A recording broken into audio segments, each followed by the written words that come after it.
What I thought I would do is share with you sort of what we look at and what we think about as we're heading into developing new programs. And I'll talk specifically about math, but it's much broader, I think, as you'll see. So I'm going to get very specific and introduce a formula for you that we use. So B plus I sub 1 sub 2 plus F plus A equals the kid that we get.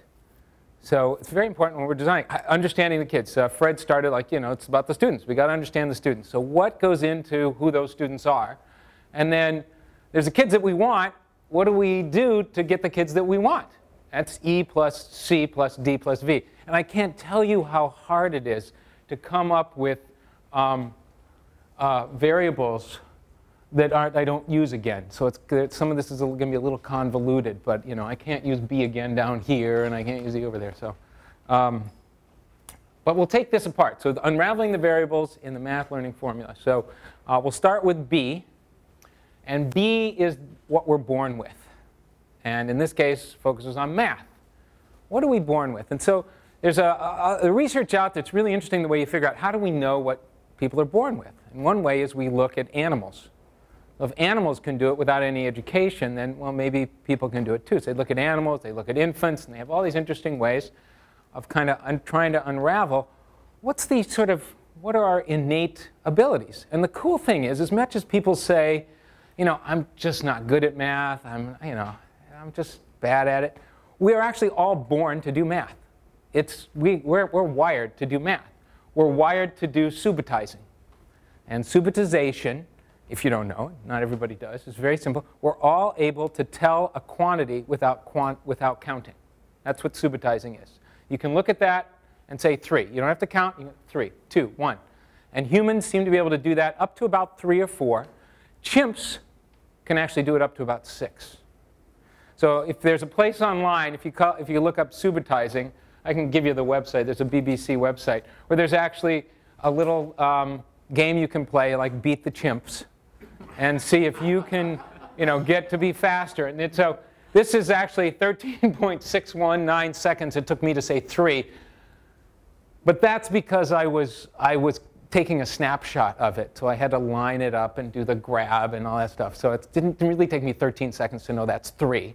But the chimps are fast, so you can do that. And so we do that. We can actually recognize an amount of quantity, small quantities, and know what that amount is.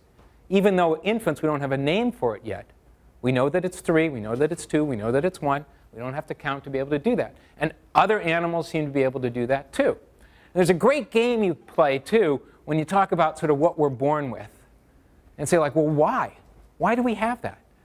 And so then you get to play this game about creating an evolutionary story for that. Because if it's there, it must have had some value for it to have evolved and stayed with us. And of course, there aren't like documentaries. It's like, well, I'll go look at the video from 100,000 years ago or read somebody's diary.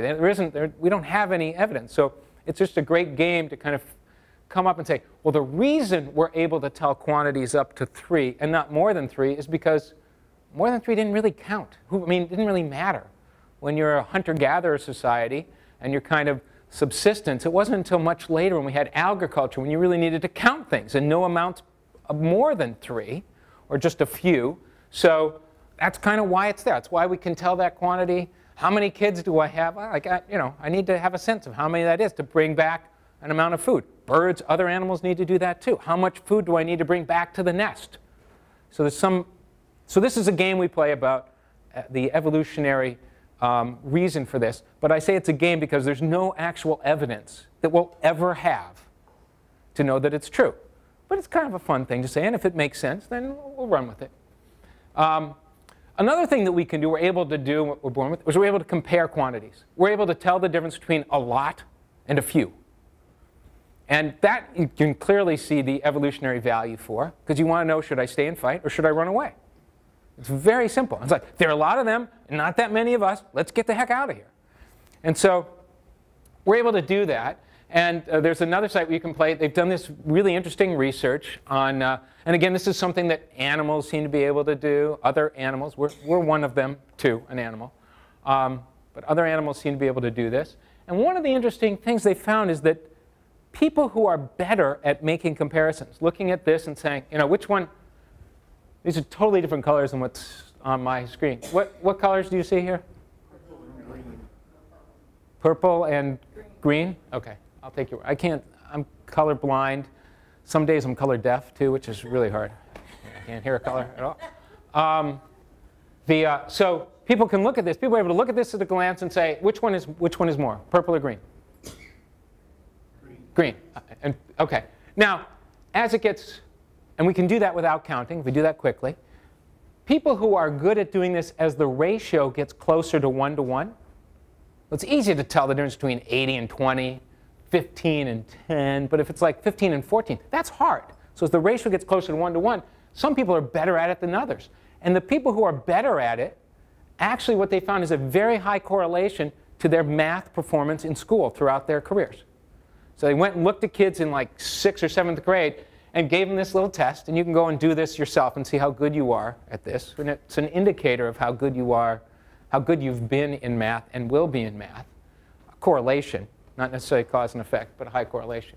And then they went back and looked at the performance of kids and said, boy, kids who are really good at doing that comparison, they've had a great history in math. Like, wow. And this is some innate ability. And it's actually a different part of the brain. There's a part of the brain when they give people tasks. How many people have ever had an MRI? Right? And you go into this, you lie in this machine, and you sit there, and it goes clunk, clunk, clunk, clunk. And so what it's doing is measuring. They have a thing called functional MRIs. And you sit in the machine, and they give you a task while they basically look at the flow of blood. Because an MRI is actually looking at the flow of blood. And because when there's oxygen is exchanged where blood is flowing, and there's iron in that, and that is what the magnetic piece is anyway. So the flow of blood is an indicator of activity. So they give you different tasks and see where the activity is in your brain. And it's when you're doing a subitizing thing, it's a different part of the brain that is where most of the activity is than when you're doing a quantity comparison part of the brain. And when they do, and they have some way of testing this out on animals as well. It's hard to get animals to sit still while they look at this. There's not that much you can do in a machine, but you can show people pictures and ask them questions. But when there's similar brain structures in chimpanzees and other animals as well around these kinds of tasks. The other thing we're able to do at birth as infants is add and subtract. And you got to feel bad for this kid. You just got to, right? But there are these labs. Harvard has a baby lab. There are other places that have baby labs. And what they do is they bring kids in. He's got his little binky and a head full of electrodes, measuring electrical exchange in his brain. And you can't really see too well, but there are two little puppets over here. And what they do is this whole thing with puppets and curtains and stuff.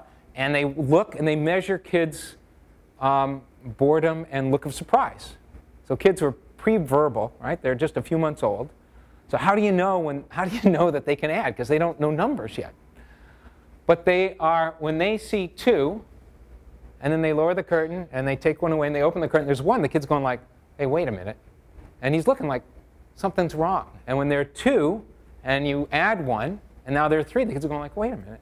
And kids are able to distinguish a change from 1 to 2 to 3, adding and subtracting, up to about 3, same as they can subitize. And it's like, wow, that's pretty cool. Kids can add and subtract. So look at that. We can compare quantities. We can answer. We're like doing math out of the womb. So the idea that the kids are struggling with math, where is that coming from?